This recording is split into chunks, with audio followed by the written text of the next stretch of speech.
One of the most fundamental of the principles, universal principles of influence that I try to cover in my materials, it's the rule for reciprocation, that we are obligated to give back to those who have given first to us. In every human language, we have very nasty names for people who don't give back after they've received. They tell us the number one rule of sales is to get your customer to like you. And I think that's true.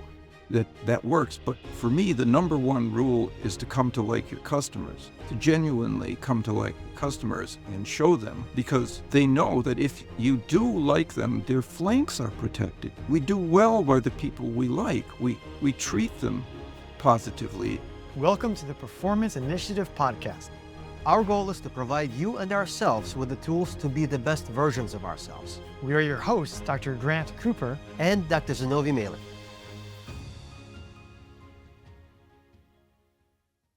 We just wrapped up a conversation with Dr. Robert Cialdini. He is one of the leading experts on persuasion and influence in the world. And we covered a lot of topics. He answered questions like, how can you appear more trustworthy to others? How was Viagra instrumental in helping the U.S. gain valuable intelligence? Another question was, how can you spot tricks that con artists may be playing on you? How can you make the biggest tips as a waiter? Also, why do restaurants tell you what their most popular dish is, and how does it influence your opinion? And why should you never ask for an opinion, but what you should ask for instead?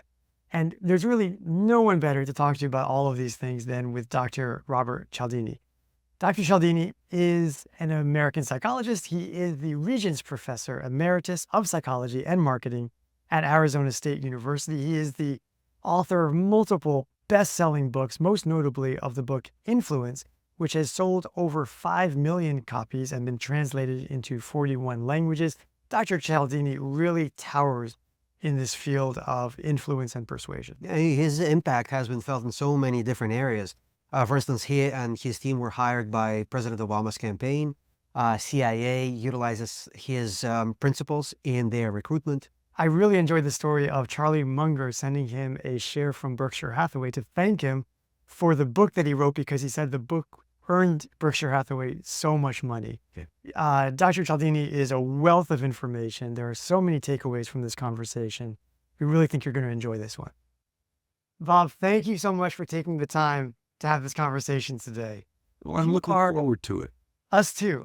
You are the guru of understanding persuasion and influence. So let's take a couple of examples to recognize why persuasion and influence are so important. Yeah, so, well, one of them that comes to mind is an example where businesses have changed some of their landing pages on their websites with some images or maybe tweaks of a few words, and those little tweaks have led to wild increases in revenue and traffic through the page. And we're very intrigued to know how that works, why those changes, what those small changes can be. That's right. Also, CIA agents, many of whom have referenced your book, they're selling the most dangerous of all products, which is treason, which can literally lead to, people losing their lives. So we're really curious how CIA agents, for example, persuade and influence people under these incredibly high stakes conditions. So let's dive in by using an example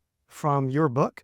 And to do that, we'll go back to the 1980s, and specifically in 1985, Ethiopia, which we have to remember at the time was terribly impoverished, sent $5,000 to Mexico after Mexico had a really big earthquake. Yeah. Why did Ethiopia do that? Fascinating question, because it deals with, I think, one of the most fundamental of the principles, universal principles of influence that I try to cover in my materials. It's the rule for reciprocation, that we are obligated to give back to those who have given first to us. In every human language, we have very nasty names for people who don't give back after they've received. In English, we call them moochers or takers or ingrates or teenagers, actually. And nobody wants to be labeled like that. And in every human culture, we are trained from childhood to abide by that rule. You must not take without giving in return. And it turns out that the reason I came upon this instance, I saw an article that said that Ethiopia, which was living under the greatest privation and need and sickness in the world at that point, sent $5,000 to aid the earthquake victims of Mexico City. And some journalist went to the Ethiopian agency that sent the money and said, why? Your people are dying. You need that money for your own. And the answer was, in 1938, when Italy invaded Ethiopia, Mexico sent aid to us. So across decades and decades, across vast oceans and continents, across years of not having any contact with one another, this rule triumphed. It made people give something they needed themselves because of the pull, the draw of that rule that we are trained in from childhood. It's such a beautiful story, and it stands alone as a beautiful story, but also we all relate to it on some level because it kind of resonates because of all the things you said, that it's so ingrained in us. One of the studies that you talk about in the book that I think illustrates this principle and how strong it is so well is the Reagan study. Could you maybe describe that? Yes, this is not Ronald Reagan. This is a researcher at first Stanford and then at Cornell who did this research. And what it involved was he brought two people into a laboratory. One of them was a confederate of the researcher, and who was trained to do one of two things during a break while they had been rating photographs. To say, excuse me, and he left the room and came back with 2 bottles of Coca-Cola in the condition in which there was a reciprocity, there was a gift. And he said, I was thirsty, I thought you might like one too. And he gave one to the true subject, the naive participant in the experiment. At the end, and then, or in the other case, he returned empty-handed. There was no gift. And then at the end, the Confederate said, I wonder if you could help me out with something. I'm trying to sell raffle tickets for a prize, and you can win a big TV if you win the raffle, but if I sell a lot of tickets, I can get a prize from it. So I wonder if you can buy my tickets, the more the better.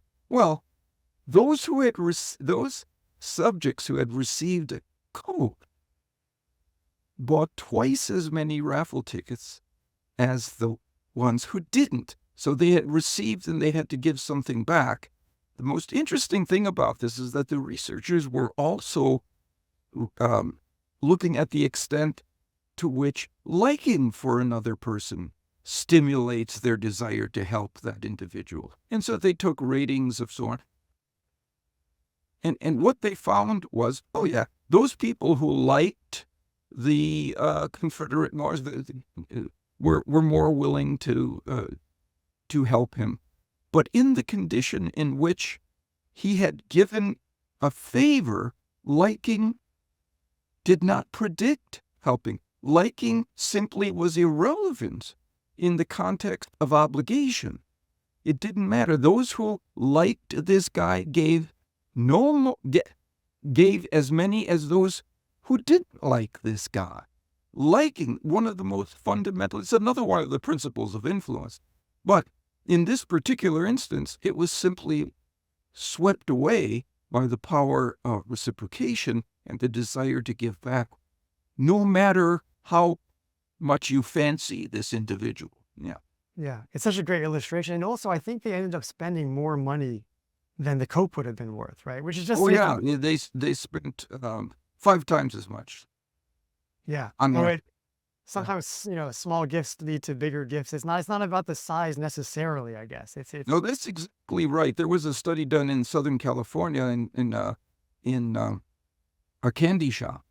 half of the people who came in one week were greeted by the manager and then escorted to the candy counter and allowed to make some purchases. The other half, they came in and they were greeted by the manager and given a small piece of chocolate. Those people bought 40% more candy. Now, you might think, well, maybe they liked the chocolate, right? Maybe if you look deeply into the data, most of those people didn't buy chocolate. They bought some other candy. It wasn't what they had been given. It was that they had been given something that did energize this effect. And it's so counterintuitive because you think in some ways, it's sort of like the McDonald's study is very similar. Yes. You're like, right? You want to just. I love this study. Yeah, that's a really. Because it's not even published yet. Oh, So is that right? all of your viewers are going to this get is- some information that is exclusive. This is breaking news. This is kind of like the insider trading of psychology. 1 week in, and these were McDonald's locations in Colombia and Brazil. Any family that came in, the children got a balloon. Half of them got a balloon as they were leaving the shop as a nice thank you for their patronage, for the family's patronage, which is what typically businesses do. Thank you, and here's a little gift.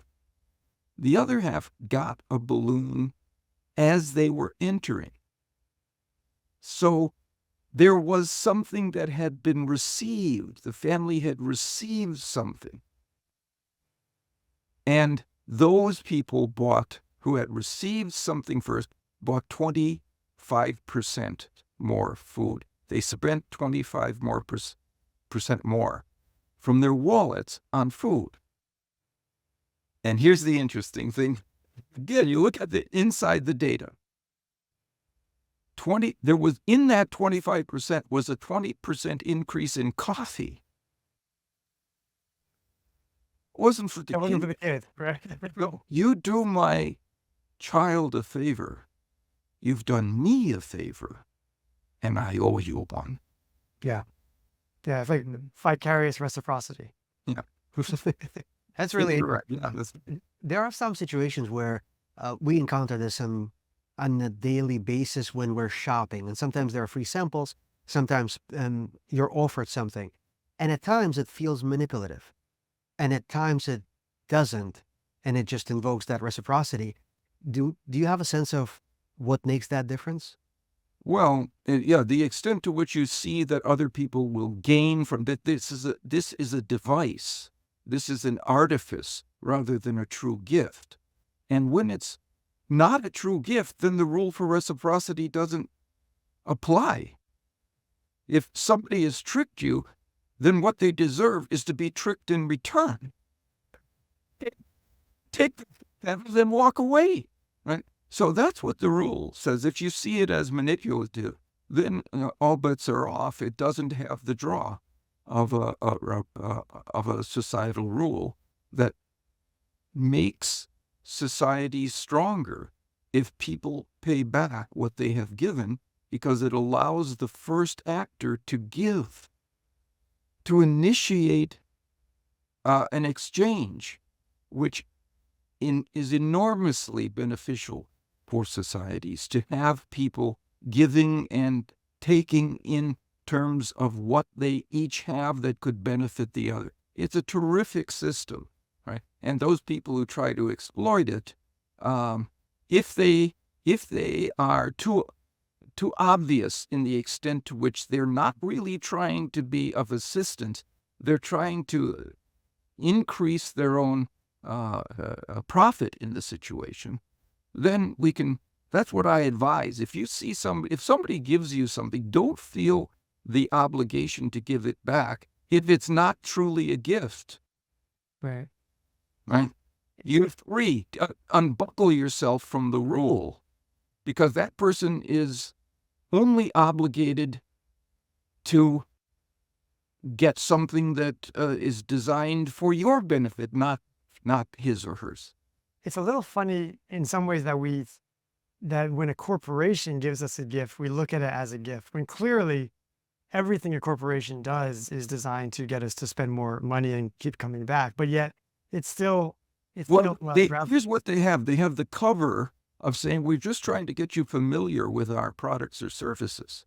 So here's a free sample. Here's an opportunity to get a free right. try at our products and so on.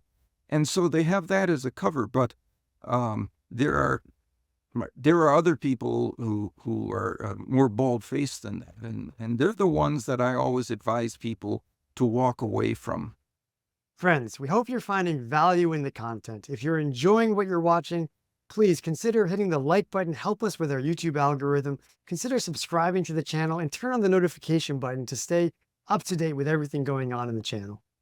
And when it comes to gifts, there was another fast food study where they gave keychains versus a little cup of yogurt. Do you remember that one? That was interesting because it showed that the closer the gift was, that more personalized to the need of the person coming into the store, Yeah. the more they ended up appreciating the gift and spending more. That's really important insight. So we have the rule for reciprocity, but we can amplify it with certain conditions, certain features. And one of them is are you giving something that fits with the recipient's preferences or values or needs at the time? Yeah. They will, now you've supersized the rule. And so in this study, it was McDonald's, and people came in and half of them were given a gift of a nice key ring. Didn't say McDonald's on it or anything like that. It was just a high quality key ring. The others were given a cup of yogurt, which is about the same price as that key ring. And then a third group didn't get any at all, any gift. And they looked at, and what happened was, of course, those who received a gift got more purchase. They then purchased more of the food. Mm-hmm. But those who got the yogurt purchased significantly more than the key ring. And you have to ask why, if they're both worth the same amount. And the answer is, why do people go into a restaurant or a McDonald's? It's because they're hungry. If you give them something that they're there for, you give them something that Right. satisfies their needs and their challenges at that moment, they will feel even more appreciative and show you in their response the level of that appreciation. Yeah, to me that was surprising at first because you think you give them a yogurt, well, now they don't need as much food because you've already given them some food, but no. No, that is really a good insight that any economist would say, why would you Right. do it? They came here to buy food. You're giving them food, now they have to buy less of it. In fact, they buy significantly more of it Yeah. because of this behavioral dynamic, this decision-making feature of how we comport ourselves. Yeah. So something that you mentioned in the book that I thought was so insightful, and something that I know I make this mistake all the time. I think a lot of us do.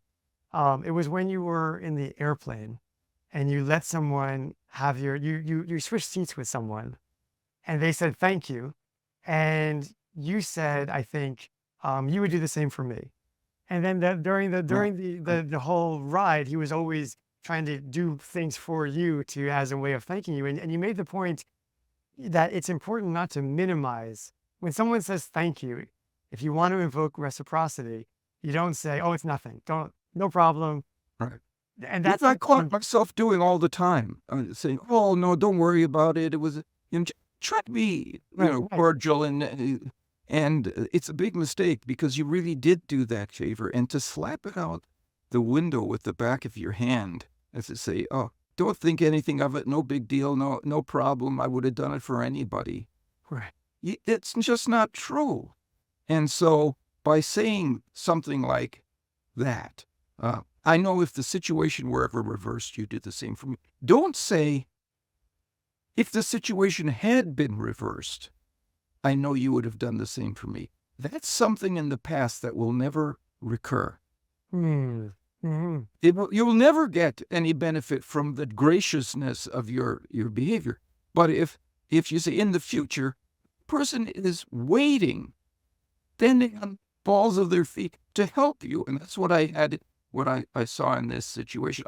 There's another way of saying it, which applies inside your organization, and that is, of course, I was glad to help. It's what we do for one another here.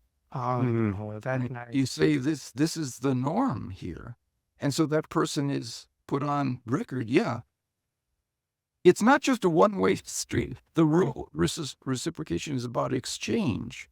You want to have exchange, and if you say, it's what we do for one another, you've set the table for when you need something. There's somebody who's ready to help. Right. You've created a culture in mind. Yeah. It feels so much like when someone has something done for them, it's like there's an arousal state, right? That they can only in some ways make go away by reciprocating. That's exactly right. I call it a burden. It's, I mean, when I owe somebody something, it gnaws at me, and I'm trying to find ways to even the scales and help in return. Again, societies thrive on that. That's why we are trained to do it, because we are now exchanging resources that we have that the other person doesn't have, and that the other person has that we don't have, and everything flows more smoothly. Right. Yeah. It's a really productive thing in most ways. Yeah. Gosh, I'd be remiss to move on from reciprocity without talking about the CIA officer. Yes. It's such a good That was story. a good story, yes. Because you tell that story, it's just In Afghanistan, there were U.S. forces along with some allied forces, and what a lot of the CIA operatives were trying to do was make contact with tribal leaders to give them information about Taliban movements and operations and so on. And those tribal leaders were being dismissive of this. They didn't like the U.S. being on their soil, first of all. And if they were found to have given information to a CIA agent, they put their tribe at risk of attack or retribution from the Taliban.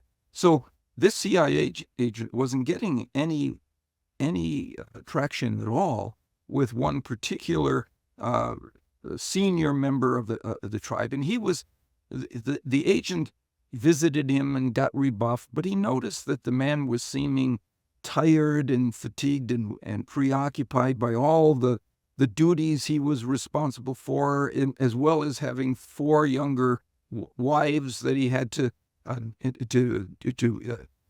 be the proper husband for. And so the next week, the CIA agent came back with a gift, 4 Viagra tablets, 1 per wife. The next week he came back and he got cornucopia of information from this leader. Once again, it was customized. It was a gift that was personalized to this individual's challenges at the time. Yeah. That's fantastic.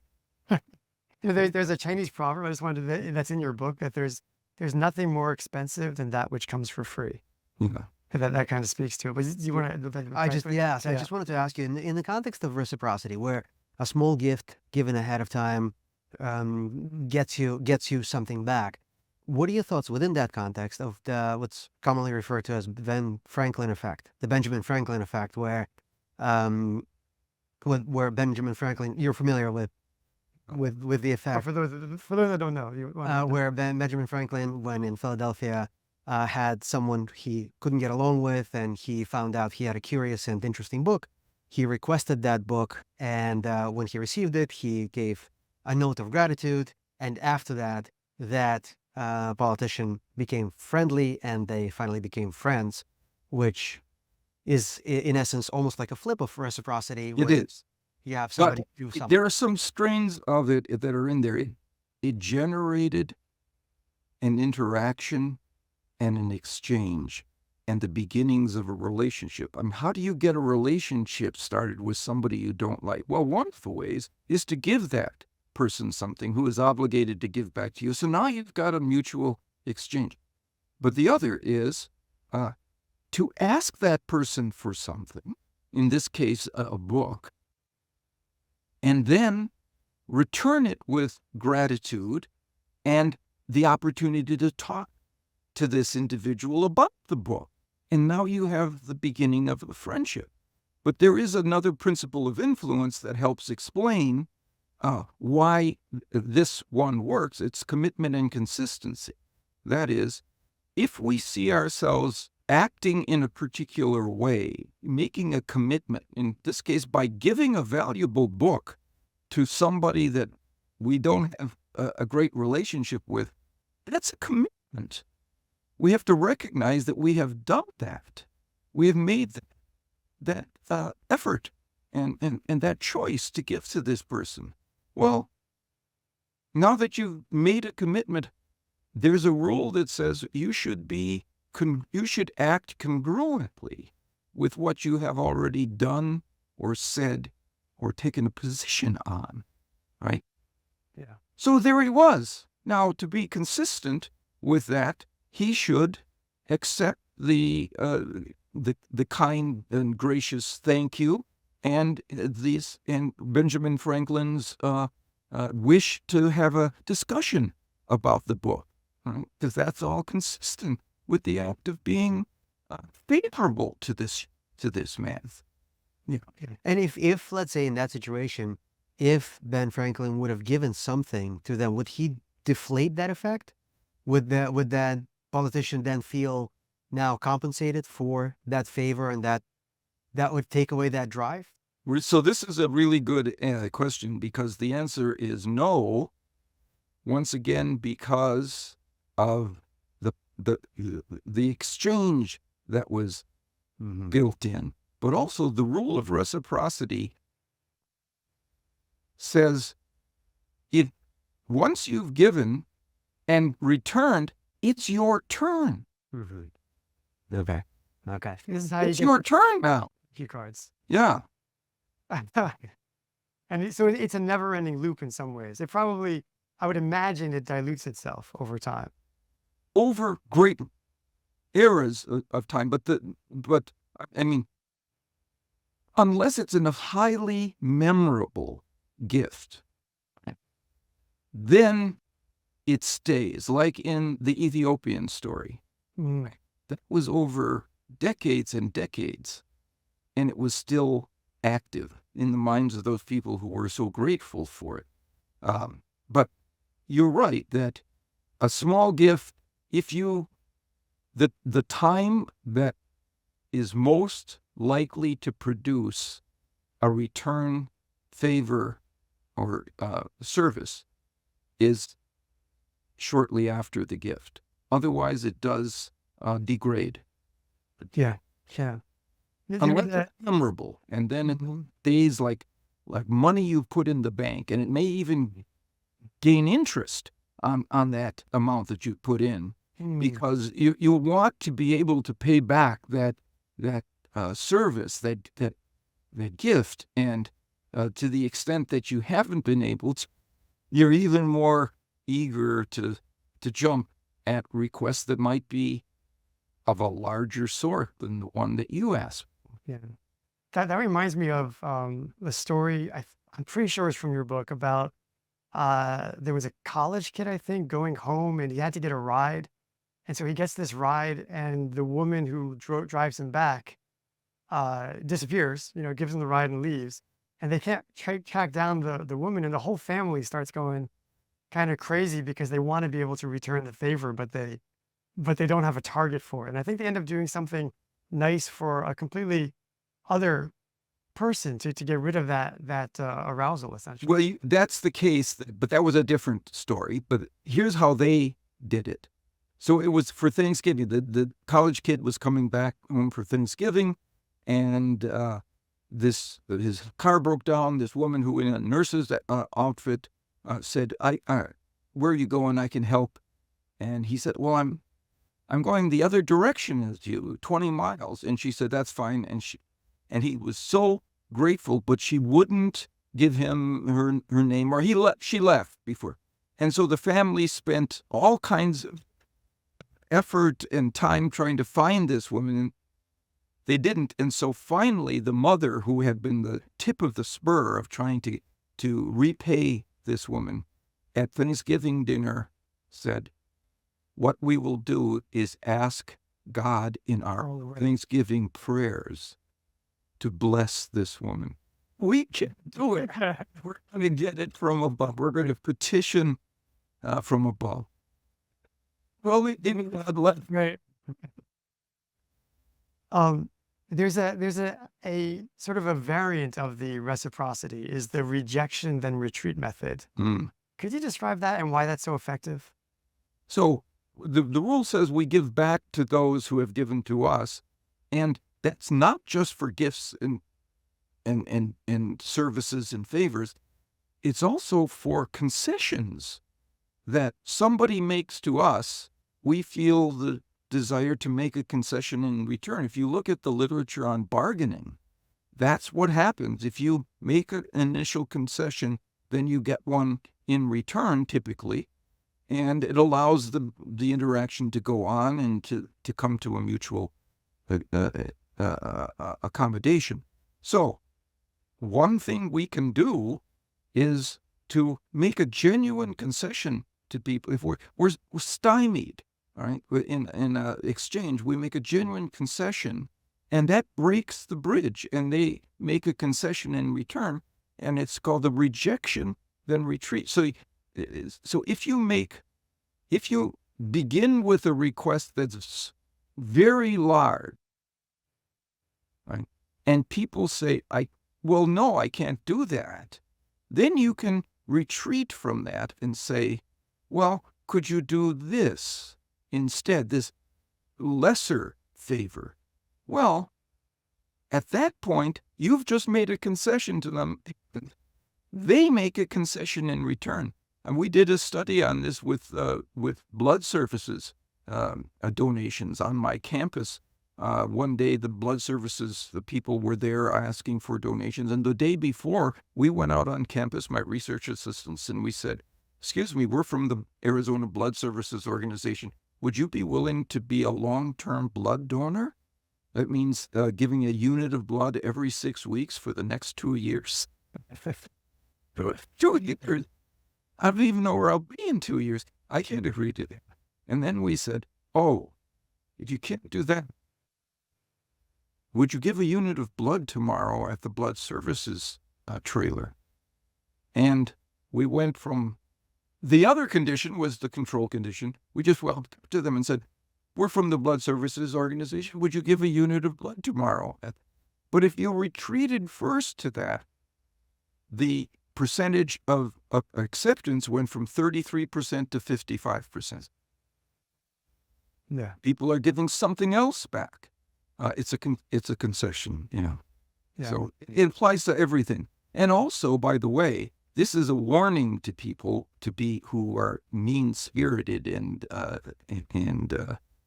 self-aggrandizing, self-interested, self-dealing.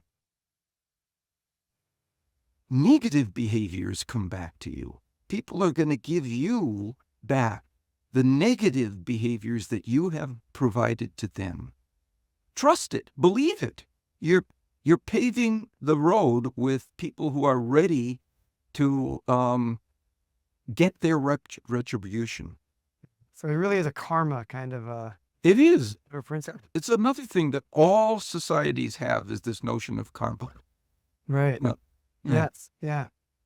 Um, we touched briefly on the importance of being liked in the Reagan study. Could you maybe the best way into that is what is the Shackley Corporation's endless chain technique for selling, and why does it work so well to sell? So they will go door to door. They sell various kinds of household products and so on. And they will go door to door and then give people the gift of a set of bottles of the various products to use and try them out. And then they come back in a week, and it is an enormous amplifier of the success of the sale. They increase their sales dramatically because, and they say because they've liked our product, but it's truly they have given those people the product free. And it's really hard not to take some of it, at least something in return, to give something in return by buying some Right. modicum or some lot of the product. How does liking? I realize that the Shackley. I was thinking of the Tupperware parties. Is what it's for. In the Tupperware parties, Yeah. they really lean on the liking of knowing the people in your in groups. Yes. Maybe that's what I should have. I should have led with that when it comes to liking. Could you describe why are Tupperware parties so successful? They're successful because they've done something that recognizes the power of the liking. Well, we prefer to interact with, to do business with, to help those people we like and who like us. Right. And that means they take out of the equation some stranger who's selling you, somebody you don't like, somebody you don't know, somebody you don't think likes you. It's just some stranger, some third party. What Tupperware does is to make the salesperson the person who has invited you to the party, your friend or your relative. Right? And now you're not buying the product because you want it. You're buying the product because you know your friend gets a proportion of every sale. You're doing it for your friend. There was a quote I have in the book about one woman who said, I get invited to these Tupperware parties all the time. I've got enough containers that go when you press on them, and if I didn't, I could get them cheaper in the store. But my friend invited me. Right. What can I do? I have to say yes, and then I have to buy some products because it's my friend. Yeah. So the liking rule is very powerful. Yeah. It's hard to decipher that though. Is there an element of reciprocity embedded in that? Because when you go to someone's house and they will provide a beverage for you, they will do a couple of things for you. So those are so intertwined that they're amplifying. You can do more than one principle at the same time. You can get the liking principle, and she's giving you hors d'oeuvres and drinks and tea. So now you've got a couple of drivers working at this time. When it comes to liking, we tend to like people that are like us, right? People that look like us, that have similar backgrounds, similar interests. We also like really good-looking people. Like we just statistically we're drawn to good-looking people. So my question was, for an average-looking person, am I going to be drawn to someone who's better looking, or do I get more drawn to someone who looks more average, like myself? Like, how do those You'll be drawn to the person and be more likely to say yes in an interaction to the person who is good looking. Just it's something we sort of override it.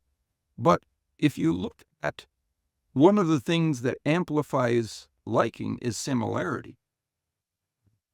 And if you look at the research on who are the people that on dating apps or on these lunch, meet over lunch kinds of things, who are the people that wind up first of all, choosing to go to lunch, but also then maintaining the relationship. It's similarity. Similarity wins at all levels. So that's the key. People are most comfortable with those who are like them. Yeah. It's funny, my wife and I are very different on most superficial levels, I think. We have different backgrounds, different cultures. But I feel like the thing, we've talked about this at length, like the similarity is on a value level. The values, man, that's where, and then you can build out from that. And then the other things, the musical tastes and all of that become sort of superficial ornaments on top of that, I think. Right. Those are the things you can negotiate, or, okay, I'm going to go to this concert, you go to your concert, whatever, or that movie, fine. But the values, that seems critical. Yeah. Something also, something that there was a study in your book that really kind of shocked me, I guess I would say. People like people who like them, right? Which is not a surprise. But what really was surprising to me is that there was a study where individuals got favorable feedback from a machine, and they were told the machine is just sending this to you like it was pre-programmed, right? So it has nothing to do with you. And it just says that they're giving you good feedback. They like you. And people still responded to that feedback, even though they knew consciously that it was nothing to do with them. It was pre-programmed, but it still worked. That's right. That's how automatic it is. Another one of these principles that's primal. I used to say primitive, and that I don't say that anymore because that sounds like it's something crude or coarse. No, it's primal. It's elemental to the way we comport ourselves. We enjoy being complimented, being given positive regard, and so on. Even when it's a machine that's been programmed to do that, it's the case. So that just shows you just how deep these things go. It shows you how important it is to be aware of them. It shows you how important it is to be aware of them, because if you're not, people can use it like a key to open doors that you don't want opened. There are profiteers who lie along the paths of each of these principles, who will give you things to get you to give them, who will claim they like you. There's this McLean Stevenson, the guy who played in MASH, and he was the comedian. He tells us about how susceptible we are and how certain people can manipulate liking. He said, my wife tricked me into marriage. She said she liked me.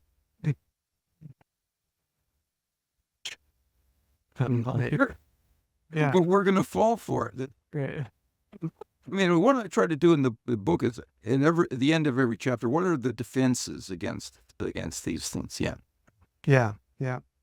Something I was wondering about is we like people who are like us, but there's also something about authenticity that seems like it has an allure. Like we're drawn to people who are authentic. And I was thinking of all the celebrities that I tend to like, and a lot of them, I'm not like them at all, right? But I appreciate how they take, how they just seem like they're just themselves, and there's something very magnetic about that. Is that something that's been looked at all, or is that just?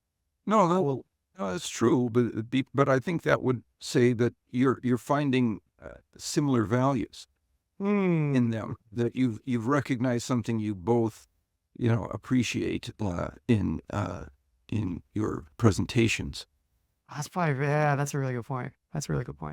But the way I always tell this story of that what we really, in every sales training program I've ever been in, they tell us the number one rule of sales is to get your customer to like you. And I think that's true, that works. But for me, the number one rule is to come to like your customers, to genuinely come to like the customers and show them, because they know that if you do like them, their flanks are protected. We do well by the people we like. We treat them positively, and so that's the key. It's arranging to find things that are worthy or commendable about the people that we're dealing with. Focus on them, bring them to consciousness, come to like them a little more. They will recognize. I tell the story is that my granddaughter, Haley, when she was 3 years old, light of my life, my first granddaughter. And so we did all kinds of things together. We would go to the library and read. We would ride our bikes together. We would go for walks. We'd play games together. And her mother asked her, "So, Haley, who's your favorite person in the world?" And she named me. Well, her mother would look, what?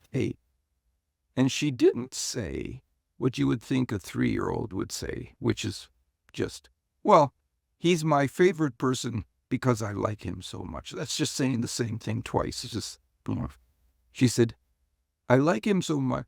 No, he's my favorite person because he likes me so much. That, Well, that's not just true of 3-year-olds. yeah, that's powerful. Speaking of kids, there was something in the book that made me think of parenting, which was that when you go to praise people, but I was thinking of it in terms of kids, but you were talking about the importance of praising the trait as opposed to the action. Yeah.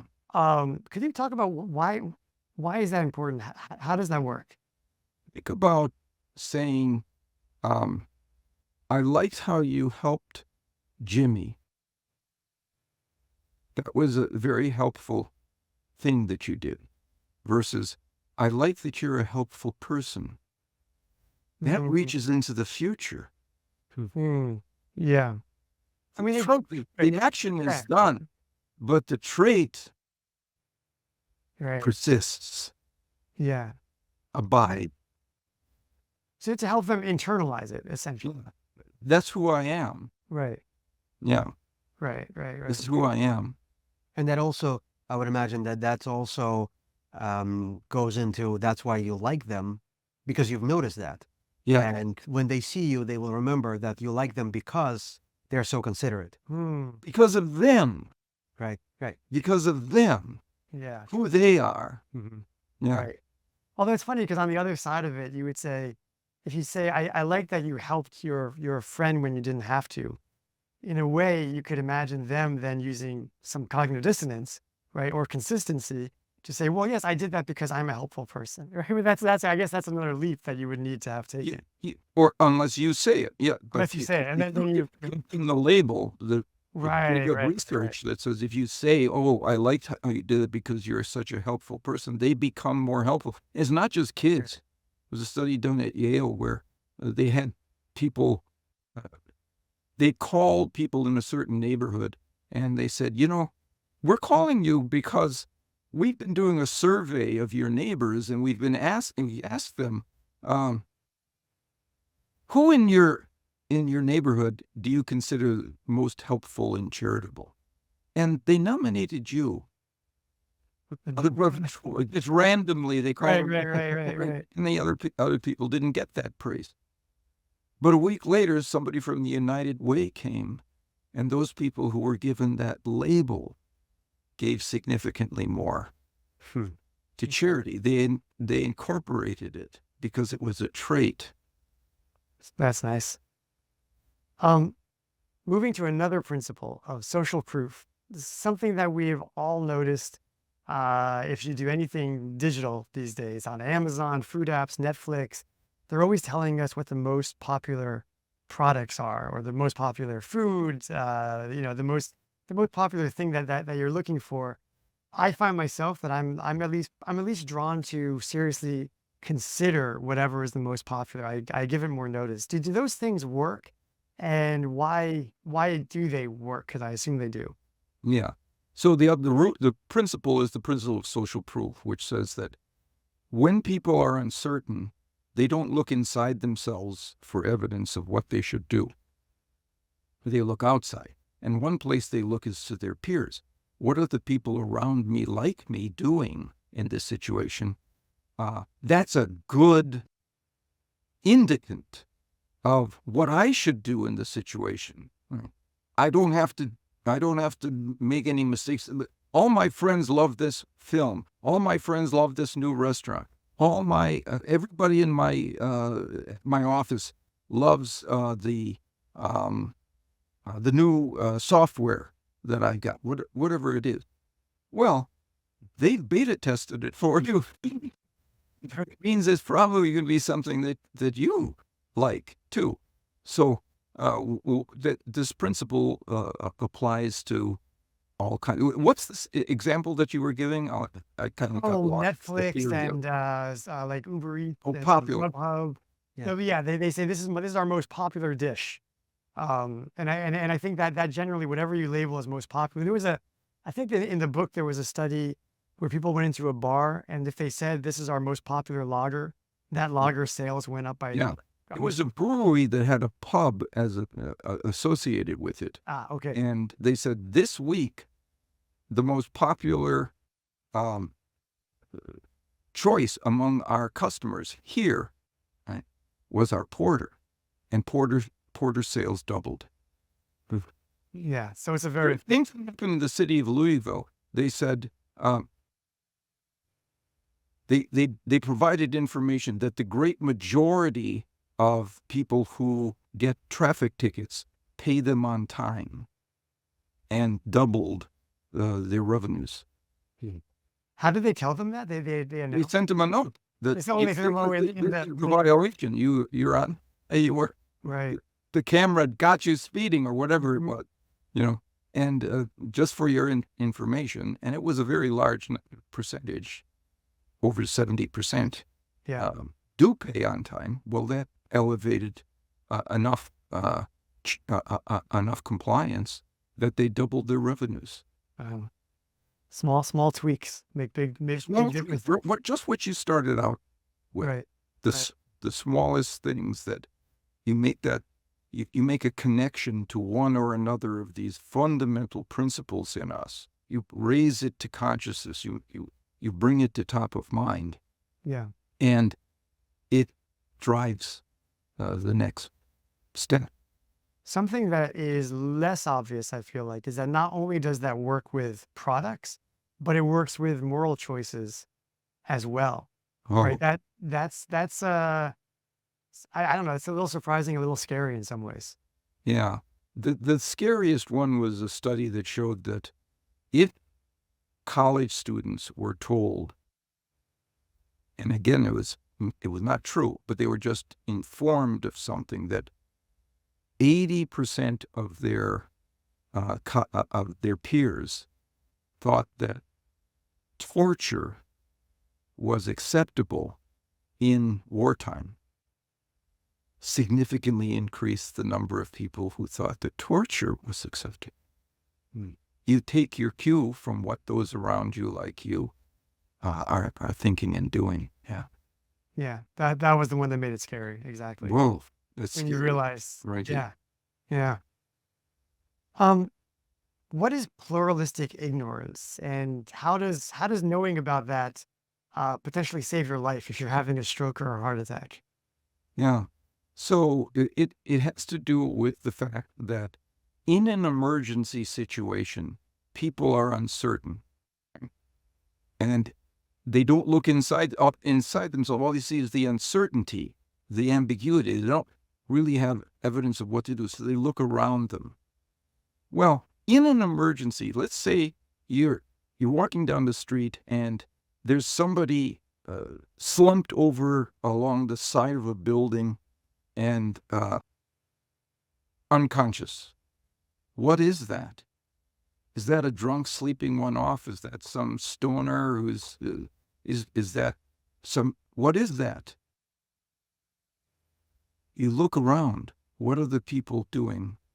Is anybody rushing to that person's aid? What's going on? Is there alarm?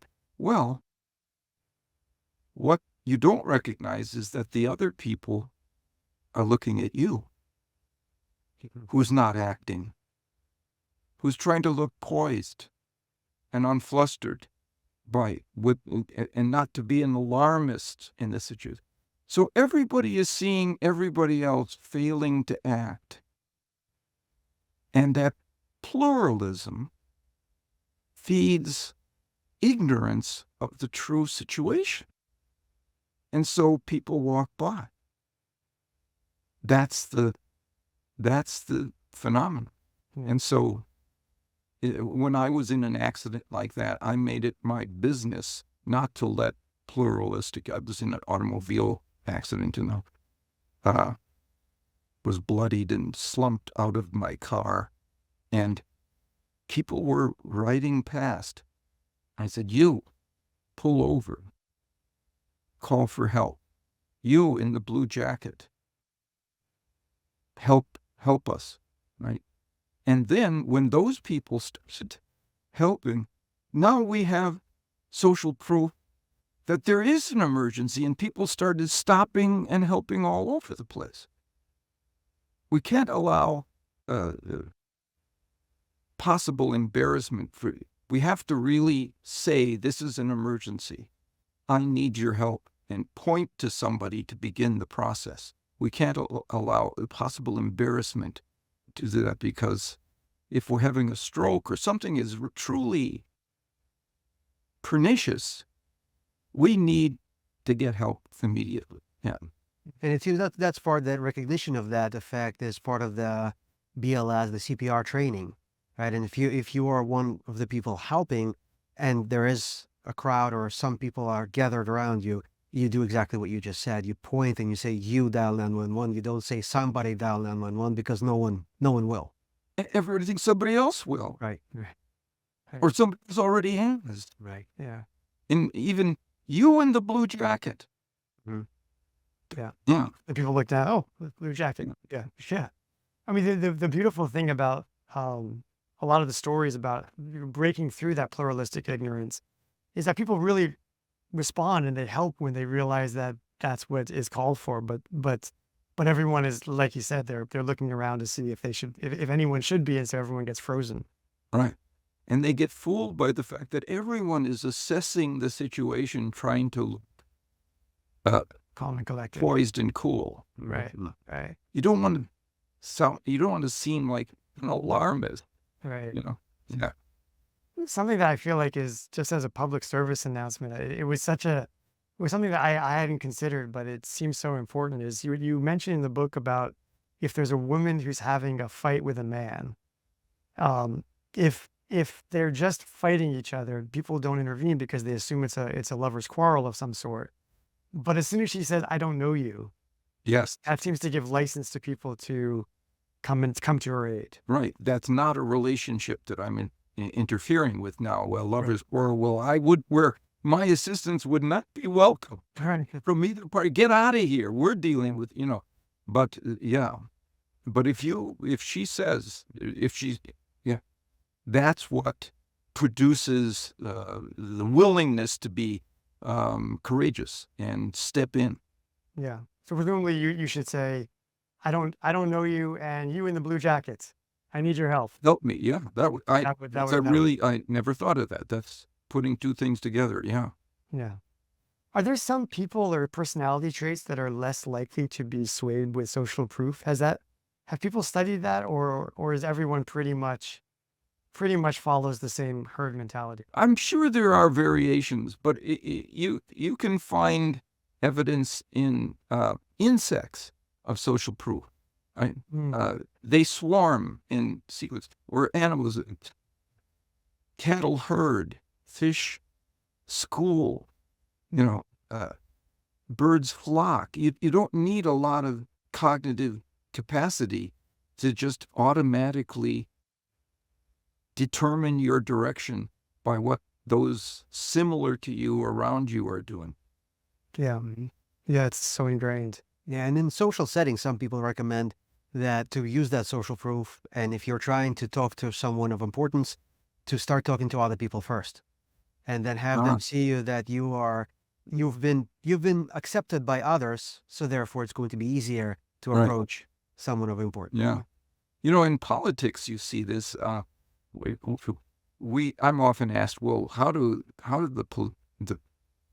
the candidates or politicians use this stuff? And two of the most different from one another in terms of ideology presidents, Donald Trump and Barack Obama, both use social proof in instructive ways. Both were new to the field. They didn't have much of political experience. So what Trump would do during his initial rallies, and I have to say it was clever and impressive, because he liked the attention. He liked the cameras on him. Here's what he would do at the beginning of his speeches. He would say to the cameras, "Turn around. Look at all the people here. If they think I'm good, that means you might want to think I'm good." Right? To get Donald Trump to take the limelight off of him, that guy understood the principle of social proof. For Obama, at the end of every period in a campaign, the campaign has to report how much they received in donations. What Obama did was, before he would say the amount, he would say the number of donors. This isn't just a couple of big fat cats. Look at all of the people who have thought that my candidacy is worth. Nobody else had ever done that. Wow. Yeah, this is a movement. Yeah. It's so clever. I wonder how much of those things that they're doing are conscious versus intuitive. Yeah, and I don't know myself, but I would guess. I'll tell you that the Obama, we worked with Obama. We had a team of behavioral scientists who worked with Obama. Yeah, it is ace in the hole. Yeah, that kind of makes sense that Obama's would have been more calculated and Trump would have been more intuitive. That's sort of place to type in a obvious way. The two things that Obama did, that if you read the literature, he used big data. First of all, he was a data cruncher. They unpacked the information from surveys and interviews and so on, and really got deep. The other thing is that he employed behavioral science. Yeah, I would think political candidates would be knocking on your door all the time to leverage these kinds of approaches. The next principle that we were hoping to discuss was authority, and there's simply, I think there's no better way to enter the discussion on authority than Stanley Milgram's experiment. I think anyone that's taken a psychology course has run across the experiment, but a lot of people haven't taken psychology courses. So could you just set up the Stanley the overview of what Milgram did? Yeah. So let's again talk about the principle first, which is that people, when they are uncertain, and that's when, as a communicator, we can make a difference. So when people are sure of what they want to do, it doesn't matter what we say. But when they're uncertain, they don't look inside themselves.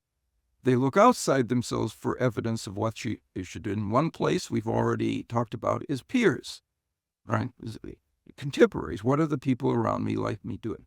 And the other is authorities, genuine experts, people who are knowledgeable and experienced on the topic. So in the Milgram experiment, people were recruited to be in a study of memory. When they got to the lab, this was at Yale, they found a man in a white coat with a clipboard as the leader of the study, the researcher. And they got to be put in a position of delivering electric shock to another subject in another room. And the question is, how much shock would they give simply because the authority directed them to do it? And the results were regrettable. 64% gave all the shocks that were available to give, even though the person in the other room was crying out, screaming, asking for relief. And if the researcher said it's important to the experiment that you continue, 64% of them did. Even in one experiment, the guy said, "My heart is hurting me, my heart." And then he stopped speaking as if he might be a body slumped over in the next room. 64%, even under those circumstances. So following the directives of legitimate and knowledgeable experts is another way we decide what we do, and we reduce our uncertainty of what we should do when we're being instructed by such a person. Yeah. And I think importantly also with the study, he reproduced it with all different demographics, all different types of people to show, as long as you set it up where there's an authority figure, people will follow along and continue to give them shocks. Right. Women did it as much as men, Yeah. for example. There was Businessmen did it as much as laborers. Yeah. Do you think that if they ran that study today with, Generation Z, you get the exact same findings? Or do They have run it. they have run it and Yeah. and the same thing? In various forms. Yeah. And you get very close to the same results. Yeah. Yeah. Somehow you would like to think that as cultures shift and become a little more questioning of authority, but when it gets to one-on-one, it still takes hold. You can't quite do the same experiment because, as you say, many people have taken a psychology class where that's one of the studies that they encountered. You take an introductory psychology class, you run across the Milgram experiment and you recognize what's going on if you find yourself. But versions of it. Yeah. Yeah. Yeah. Something that was, Shopping puppies. oh, Same thing. no. Yes. I don't know why that hits me even a little more. No, it's all hard to, but I think all of us, we look at that from the outside and you say, well, I can't believe they did that. Right. But the reality is that's us, right? It's a representative of us. And This that's was the hard truth. Milgram's point. Yeah. This is who we are, not just who they are. And we Right. have to recognize it and counter it Yeah. when the directives are inconsistent with our values. Yeah. So how does one counter that? As an individual who's aware of that, how do you counter it if you're in that situation? Yeah. So there are two questions you should ask. Now, not in a situation like where somebody's asking you to torture, but let's say somebody's asking you to buy a pain reliever on TV, and and a lot of times there'll be some actor dressed like a doctor with a stethoscope. You have to ask yourself, is this person truly an authority? Because if it's an actor, if it's Dr. Marcus Welby, MD, or somebody who sold a lot of coffee or analgesics, and because he played a doctor on a soap opera, that happened, right? Yeah. You have to ask yourself, though, and if you think about it, if you stop just whirling through, put on the brakes and say, is this really an authority? And then if you satisfy yourself that it is truly an authority, they say, this is Dr. Such and Such from Sloan Kettering, whatever it is. You ask, is this doctor biased by some factor? This authority, biased by some, is he being or she being paid? Is there a connection to the company? Is there some kind of royalties that are associated with this? There's some sort of research project that's being funded by this company. You have to ask those two questions and separate the messenger from the message.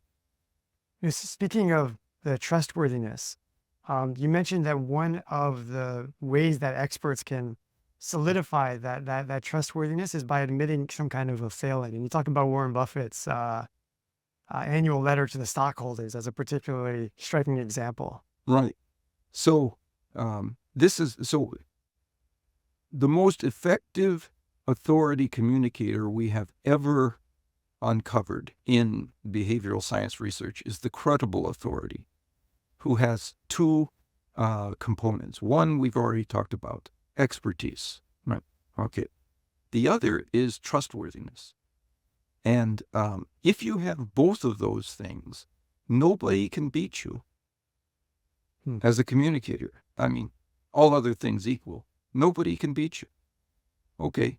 So how do you establish expertise? Well, you do that by showing them people your resume, your level of experience, your knowledge in the area, and so on. How do you show them your trustworthiness? Right off the bat, how do you do that? You are that honest person. You are providing the information that will help them if they incorporate it properly and so on. And the answer is you have to do something that communicators and influence agents are trained not to do. And that is, you mention a weakness in your case up front. You mention a drawback about what it is that you're suggesting.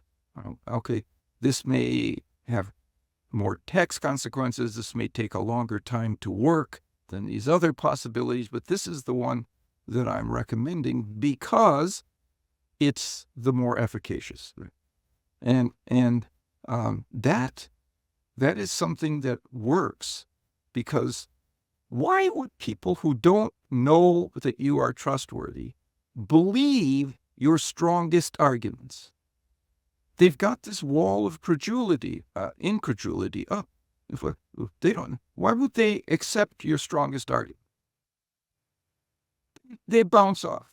Yeah. But if you show them your honesty first, if you say, now here are the weaknesses in my case, you've brought down the wall. They say, oh, well, this person's being straight with us.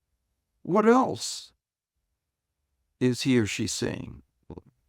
And what Warren Buffett does in all his letters to stockholders at the beginning of every year, or at the end of every year, where he writes his annual report, on the first or second page,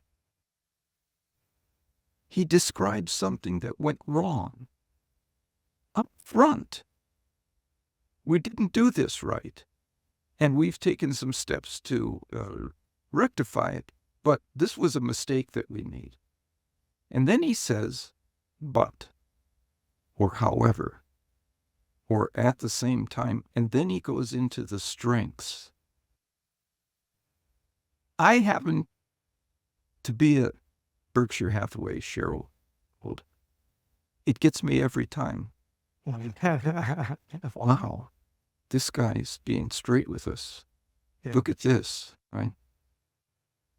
And it's interesting, they've been, there's nothing like the success of Berkshire Hathaway in our markets. And some years, they haven't made any mistakes. And there was one year, and I'm trying to remember the exact, I think it was 2003. They hadn't done anything wrong. So what does Warren Buffett do on the first page of his story? He tells a story of how he made a mistake back in 1997 when he invested in Dexter shoes, and it was a disaster. He brings us into a recognition that he's going to tell us the strengths and the weaknesses of investing in Berkshire Hathaway. Sometimes we're going to lose. Well, in the end, we win because Yeah. you know what a single share of Berkshire Hathaway A stock is going for right I have now? no idea. $550,000 per share. Oh my Wow. gosh. Wow. I did not expect that answer. I couldn't afford it, I'm in the wrong circles. but Clearly. one day, like 25 years ago, I went to my mailbox and I opened it, and it was a share of Berkshire stock from Warren's partner, Charlie Munger. And he said, "Your book has made us so much money. By the rule of reciprocity, you're entitled to it." It was worth $75,000. It's now worth $500,000. I'll bet that note, if you saved it, is also I worth. saved it. That's quite a note. Wow, that's great. That's so nice. Wow, that's a real. And so here's what I really want to say is that the reason they are so good at making money is not just that they're brilliant financial investors. They're brilliant communicators about how they are financial investors. They Yeah. tell the story in ways that reach in and strum strings in us Yeah. that resonate with the decision to like those people, value those people, and trust those. It makes so much sense. You tell the story of Domino's and how they turned around their pizza chain by admitting that, something that everyone knew, which was that they weren't making the best pizza. Right. And then by admitting it, they didn't, they gained your trust, and then they said, but we're going to course correct. We're going to course correct. Yeah. That's right. And so they made a big publicity campaign of how they were poor. They had a poor product previously and how they have undertaken to change it. And their stock price went up, their sales skyrocketed, and so on. So there's another study that shows that not just for them, but in general, if you make a financial error or some kind of business error, and you have to deal with it in your annual report, your annual corporate report, if you attribute it to factors outside of the organization, it was weather factors or it was supply chain disruptions or that we couldn't have done, versus you take responsibility for it. You say that was our mistake. We were understaffed or we didn't see the economic picture correctly, but we've taken steps so that doesn't happen again. 1 year later, their stock price is significantly higher than the ones who said it was outside of our control.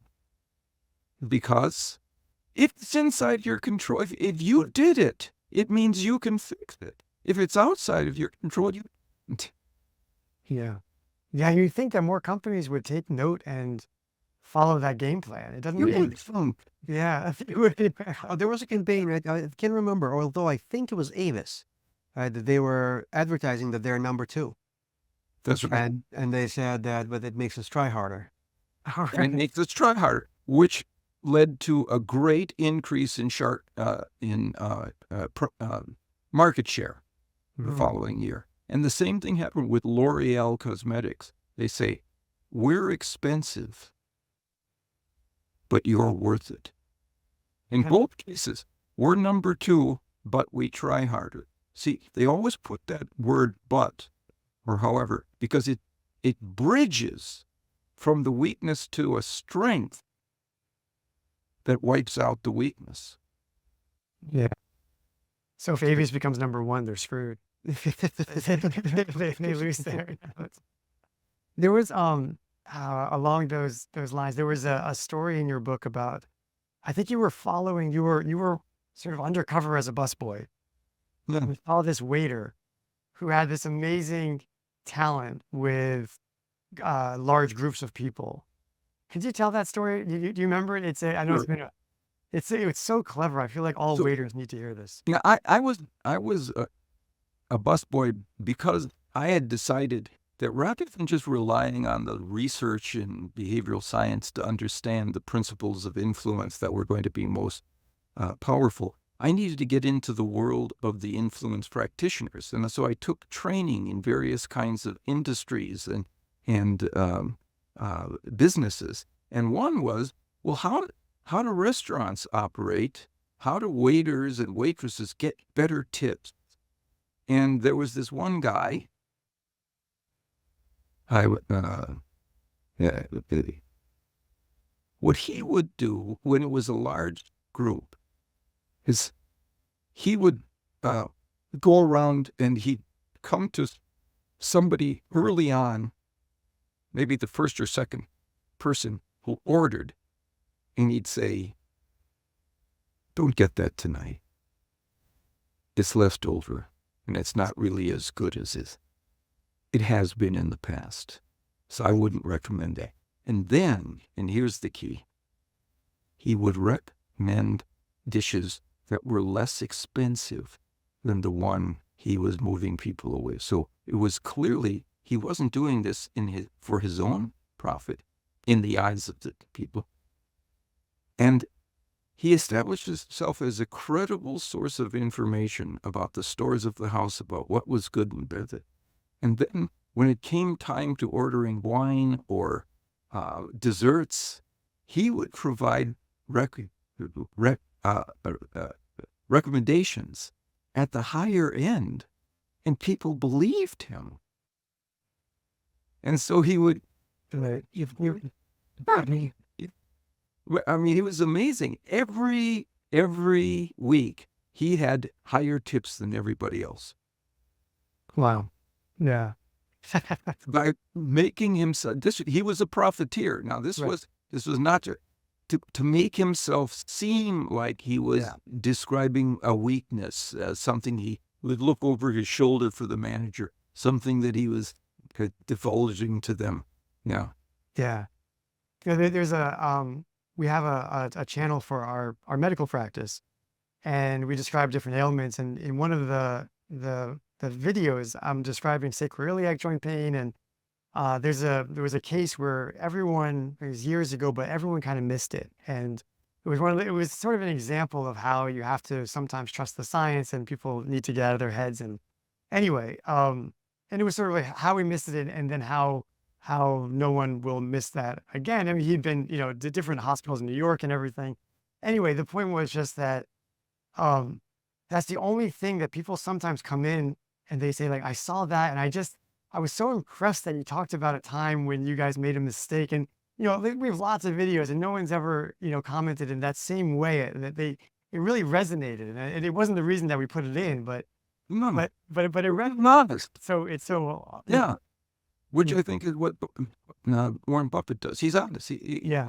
You throw the dice with us now. Most of the time you're going to win, but there's an opportunity for losses. We make mistakes. Right. And then how we learn from that is what they and how we learn from it. Yeah. That's the key. Yeah. That's the key. Yeah. Another very important principle is scarcity. Mm. We want what we can't have. Right? It is an essential essence of scarcity. But how can the principle of scarcity be weaponized by companies to get us to buy products that we might not have otherwise? Yeah, so they make claims for uniqueness that you can't get us anywhere else. You can't get what we have anywhere else. Or they institute limited time only, sales, or that we're this is going fast. Sale, going out of business. All these things that aren't true often, and so they make us jump. But the biggest thing is that one reason scarcity is so effective is called loss aversion. The idea that people are more motivated to avoid losing something of value than gaining that same thing. And loss is the ultimate form of scarcity. It means you can't get it anymore. So what they'll do is to warn people what they're going to miss, what they're going to forego, what they're going to lose if they fail to move in this direction. And it works. Yeah. There's a guy who wrote to me. He read my book, and he said something in my country. He lives in a country that has a lot of beaches, sea, and there are people who sell ice cream and various kinds of things. They walk up in the beach, and there's one guy who revolutionized the way that those things are being sold. Instead of saying, "Ice cream, I'm coming. Ice cream is coming," he would say, "Ice cream, I'm leaving." Leaving. And now everybody does it because it Worked so well. in sales. You might lose him. You might lose the chance for the ice cream. Right. That was something there was the story about in Dade County with Miami in the early 70s. Did you want to tell that about the phosphates? Yeah. So in Dade County, they banned phosphate detergents, and what is that the people in Dade County then went outside to surrounding counties and in what was called soap caravan, and they bring home years' supplies of phosphate. Leave them in stack phosphate detergents up in their basements, and because they couldn't get them, they rated phosphates as significantly more favorable than the people in the next county who could get them, right? Including not just how well they cleaned and how efficient they were, but how well they poured. It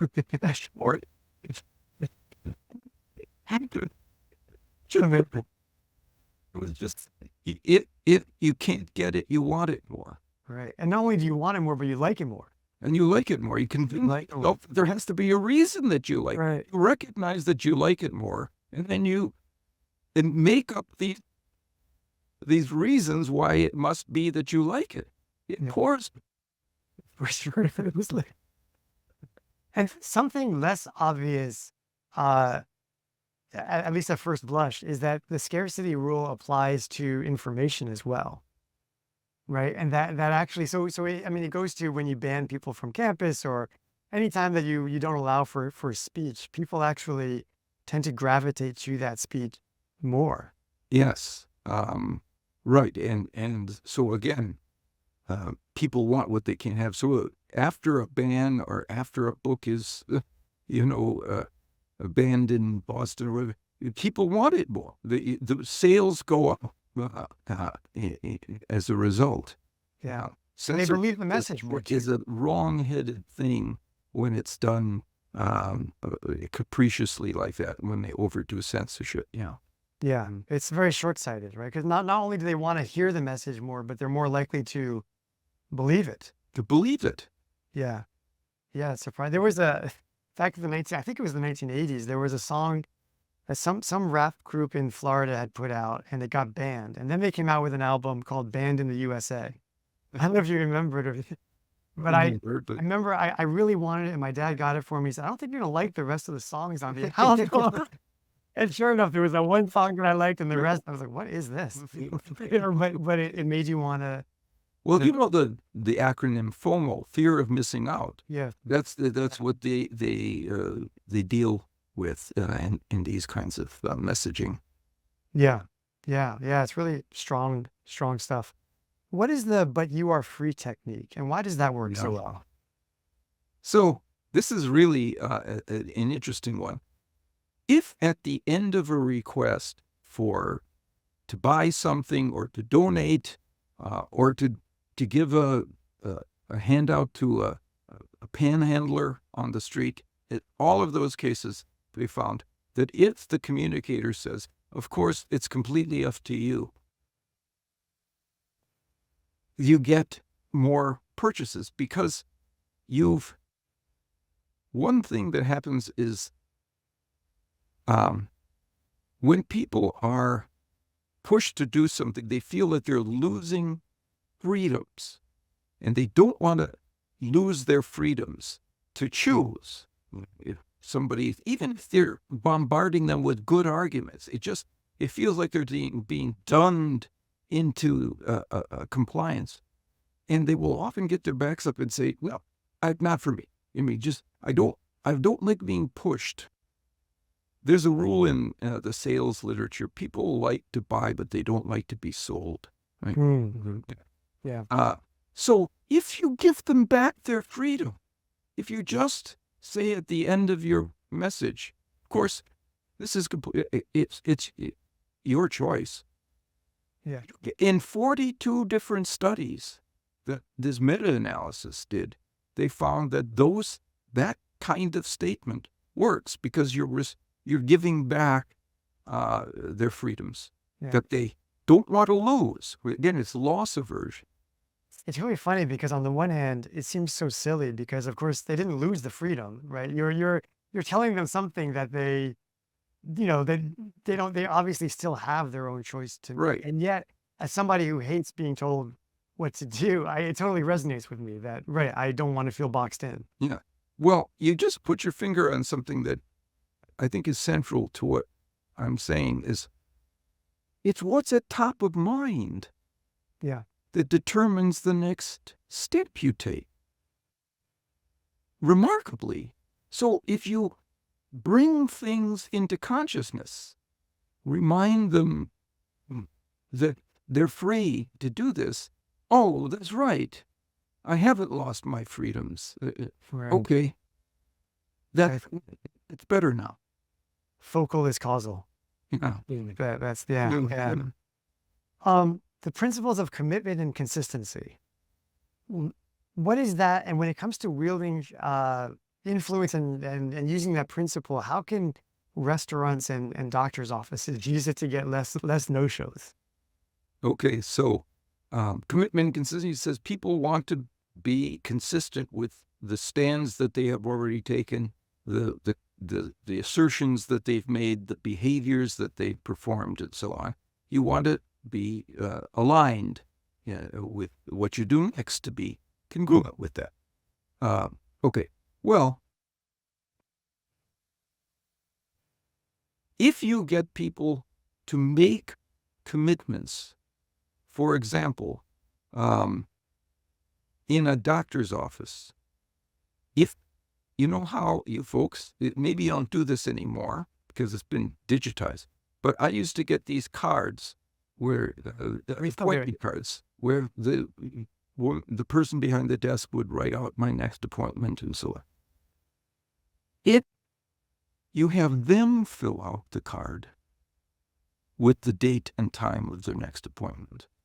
You get a 14% increase in attendance, fewer no-show, essentially. Yeah. Yeah. That's a small change. Right. Small change, but you get them to make that commitment. And if you ask them when you call them, right, and you say, I guess there were two, I think this was with restaurants, but you could say, we'll see you at 9:00, or we'll see you at 9:00, right? And then you wait for a response of, right. Yes. Once you get that commitment. Yes. And that's been shown with getting people to the polls. So you'll be coming to the polls, right? Yes. And those people show up more then, if you say that one word. But the best example, it was from a restaurant where they were having trouble with no-shows, and the manager listened to what the receptionist was saying when she took an order, a reservation, and it was, well, thank you for calling us, and we look forward to seeing you. And he asked her to change to, well, thank you for calling. Will you be able to come on-kind. And they went from, they got a 64% increase or decrease in no-show for getting people to actively say, yes, I will. Yeah. That's dramatic. I really liked what Amazon does. I wasn't aware of that, and it's so clever, but so kind of cryptically clever. Could you explain that? Because it's a great example of this.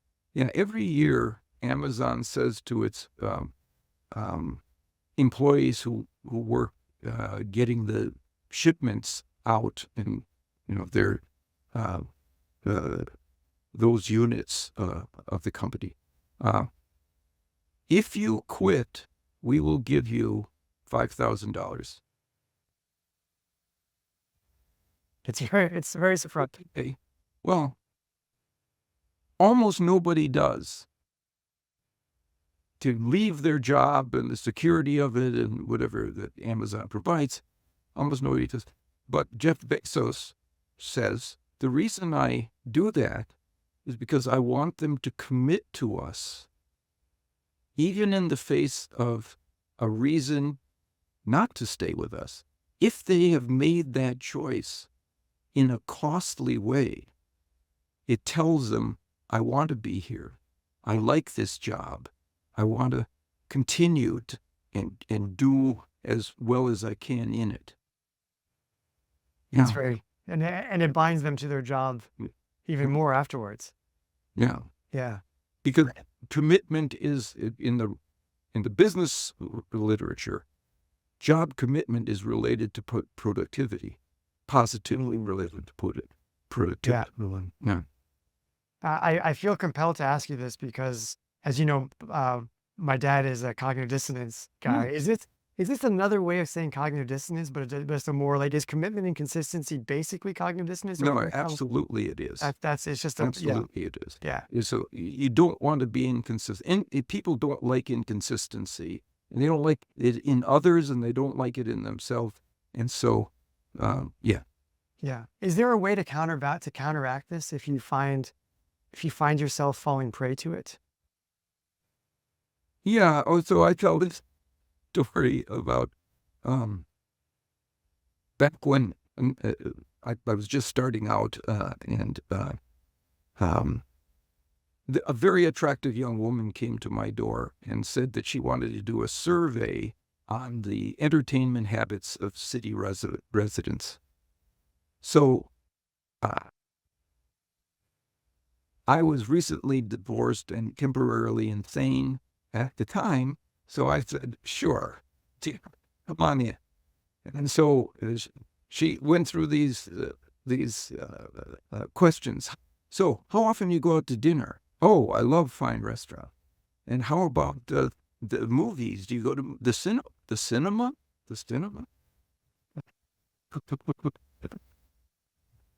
So I give all these answers, I do all these things, and then she said, I can tell from your answers that you could save $10,000 a year by joining Club America. They'd give you discounts on all the things that you've going to do. So will you buy our $95 package? And I did, because what were my choices? If I said no, I was either lying to her, right, or I was a fool for not wanting to save all this money, or with the curing all of this stuff. So I did $95 at that time. I was broke at the time. So I thought to myself, well, what would I do instead to, right? And I would recognize what had just happened. When she pulled that switch, it wasn't just doing a survey. She was getting me aligned with a commitment to being a man about town boulevardier. And then I had to be committed. So what I thought is, no, here's what I'm going to do. And I've been doing it ever since with things like that. When people get me trapped into something that I claim because they've either induced me into it for reasons I didn't recognize, or they misled me to make those commitments. I just say, I know what you're doing. It's called cognitive dissonance. Consistent, because I don't want to be inconsistent. I want to appear to be inconsistent with what I already committed myself to, right? And that usually gets them to skirt away, because if they know what cognitive dissonance is, then they know I'm onto them. If they don't know what it is, there's what? Either way, they don't want to. He's talking gibberish. Right, but in a way, it's identifying it and then exposing it with sunlight. Is essentially. You have to know about it and then Yeah. take a step to counter it. Yeah. It's also very, very eye-opening the way you mentioned it just now, because as someone who is a writer, a researcher about this, and you find yourself sometimes that you can still be trapped in situations like this, and yet recognize it gives us license to allow ourselves to realize that we are human and we can get trapped by these primal, as you call them, tricks. Zinovi, you hit on something that goes way back. People ask me, why did you get interested in studying all of this? And it has to do with all my life I've been a pushover, really. I've been an easy mark for the appeals of salespeople or fundraisers who come to my door and things like this. And I realized that I was saying yes for reasons that didn't have to do with the merits of the thing. I didn't want those things. But I said yes because of the way they were delivered. The psychological principles that were involved in the presentation of these things. And so I thought, well, this would be worth studying. In a way, That itself it's the ultimate jujitsu, right? You turn that on its head and you're able to make it a strength. And it's so easy. If you think about this, all the stories of grifters, that's what they do. They're confidence men. They figure out these ways. And I used to pride myself of being originally from a port city where there are a lot of grifters and thinking like, oh my God, these tourists, they get tricked so easily. And then I found myself in Greece, ending up sitting down in a coffee shop with someone and realizing that, oh my God, I'm in the middle of a scheme and I volunteered to be in it just because of the way this person who aligned themselves with me, who seemed to like me, found some similarities and so on and so forth.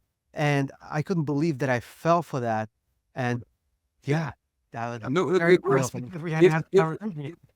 It's the human condition. I mean, this is who we are. This is how we evolved decision-making. Because normally, these principles steer us correctly. We should pay back those we owe. We should follow the lead of multiple similar others. We should listen to the authorities, and we should seize valuable opportunities that are rare or unique or dwindling in opportunity. Those are the things that normally steer us correctly. Yeah. So those people who are knowledgeable enough to counterfeit those things, those principles, the presence of those principles, can get some positive, temporary results, I think. But if you do it as a matter of course, people will catch on to you as a trickster and don't want to do business with you. Yeah. The final principle, the final major principle in the book is the one of unity, and that kind of getting from I to we. And I think intuitively we all, it makes sense that we, would trust and be influenced by people as part of our in-group, whether that's, but I was taken by, there's an online study that you talk about where people are getting paid money. So you can correct me when I butcher this, but people are getting paid money to identify different shapes, and then they can take advice from other people, and they tend to take advice. Not tend to. They choose to take advice from people of the same political party even when those people have terrible track records of picking the right shapes, but they're so connected to that sense of, I guess, allegiance, that they do it. And loyalty, yeah. And more than that, we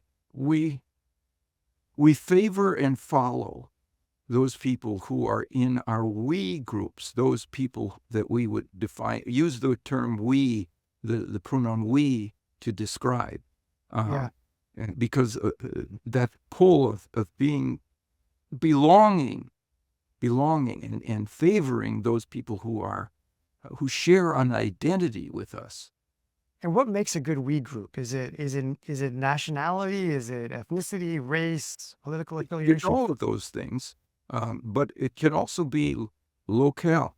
People in the same communities. People in sports fans are a great example of that. Right. If you're you're a fan. Say I'm a Green Bay Packers fan, right? And a while ago, I saw an article in a newspaper about celebrities who were avid Packer fans. And it turns out that Justin Timberlake and Lil Wayne are both ferocious Packer fans. Guys, I immediately thought better of their music. And I wanted them to succeed more. Mm, They were of us. yeah. They're one of us. So you can see, that's really funny. You can see the positive in that, but you can also obviously see the negative in that. Is there a way? I mean, it seems like, this seems a very prescient kind of moment to be asking this question with all the political stuff going on. Is there a way to break through on that? Because we're so siloed off in our political affiliations. It's certainly the most in my lifetime. Is there a way to break through, or are we all screwed? You have to find superordinate reasons to use the term we. So we're all citizens of America. We're all candidates for this job, or we're long-term. We're all employees of the same department for many years, and you can find ways to say that all of us have some overarching unity, and that might be the best Yeah. way to do it. If there isn't a we, but we're trying to create a we, there was something in the book was about marching in steps. Yeah. Can you talk about how can you create a sense of unity from people that maybe begin the day as not a we?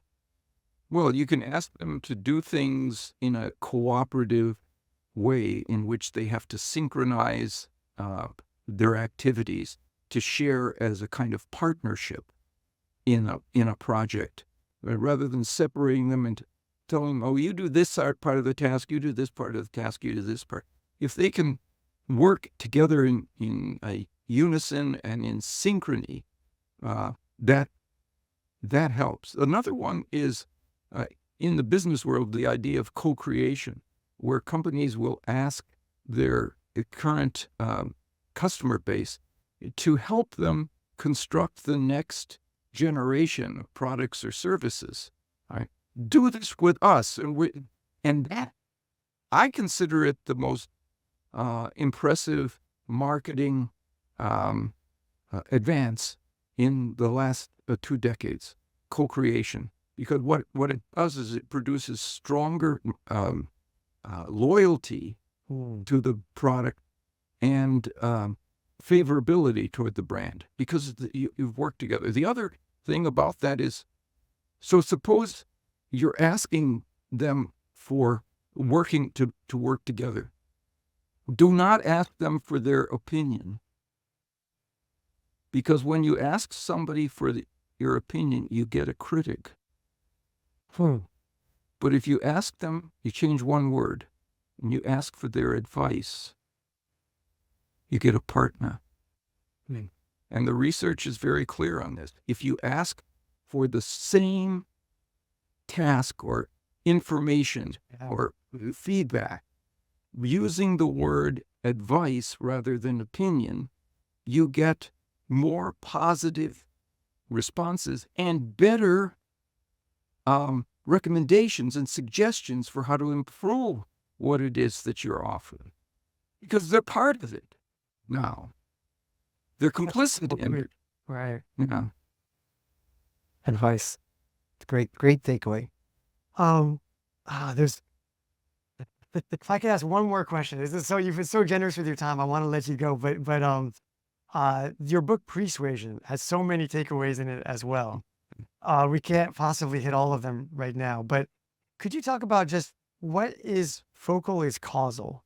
What does that mean, and why is that so important? Because that seemed like something that was just so important to take away. Yeah, what I would say is there are two legs to that. One is that what is salient is perceived to be important. So if we can arrange for people to focus on a particular thing, like freedom is restoration of freedom, like you were talking, focus on that.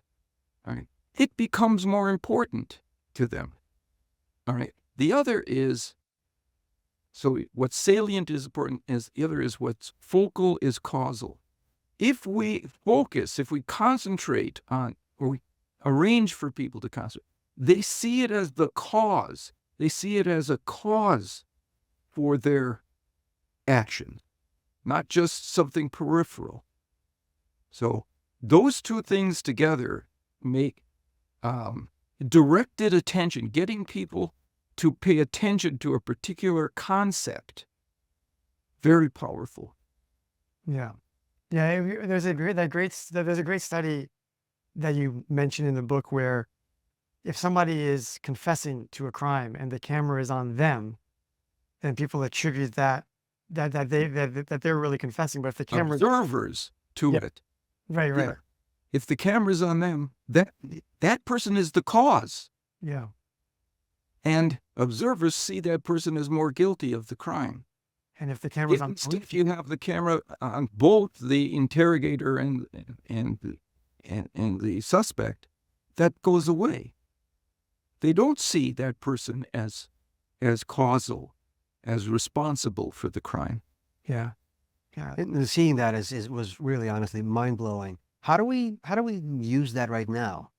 Political situation, all the things going on in the world. Obviously, news coverage is going to be lopsided, for lack of a better word. When we see something in the news, how do we recognize that so that we don't start attributing the causality and importance?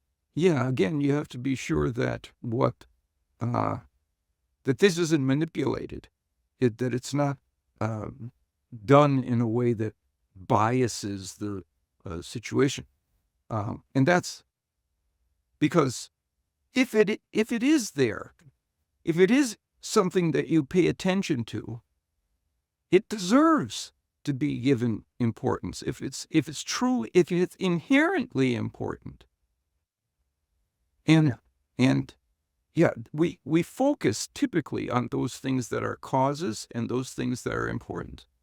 It's the profiteers, it's the counterfeiters, the manipulators who change that for us. But what I would say, to make sure that we are doing it correctly, let's say we're a political party. To be authentic is to raise to consciousness the values of the strengths of this party compared to the others. We don't have to disparage the others. We just raise to consciousness in a repetitive way the things that are our strengths.